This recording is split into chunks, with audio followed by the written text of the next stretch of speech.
Poštovani članovi Vlade, poštovane dame i gospodo i kolege narodni poslanici, dakle, predložio sam zakon o dopunama Zakona o Ustavnom sudu, koji zapravo ima za cilj unapređenje prava na pristup Ustavnom sudu. Naime, izmene koje su predložene u svega 2 člana i treći koji objašnjava i stavlja obaveze neke Ustavnom sudu, a poslednji samo govori o stupanju na snagu ovog zakona, dakle, omogućava da se Ustavnom sudu, dakle, pored neposrednog dostavljanja predstavke dostavljaju i mogu podnositi elektronskim putem na propisanom obrascu. Taj obrazac, odnosno prijem i evidentiranje tog podneska i sve ostalo će biti definisano Poslovnikom o radu Ustavnog suda. Ustavni sud će imati obavezu u roku od 6 meseci od dana stupanja na snagu ovog zakona da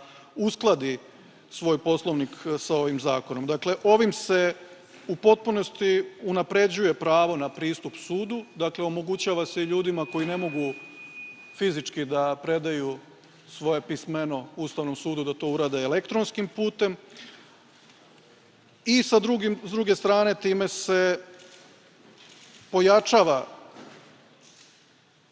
važan segment, a to je pravo na pravično suđenje koje je garantovano članom 32. Ustava Republike Srbije i članom 6. Konvencije za zaštitu ljudskih prava i osnovnih sloboda.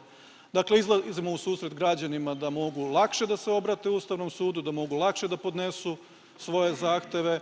Ovo će značiti u svakom slučaju i veći posao za Ustavni sud, ali oni će to sad već Poslovnikom urediti kako će obrađivati te akte koji budu dostavljani, dakle, da li su uredni, nisu uredni, da li su na propisanom obrascu dostavljeni ili nisu, a onda i po njima postupati.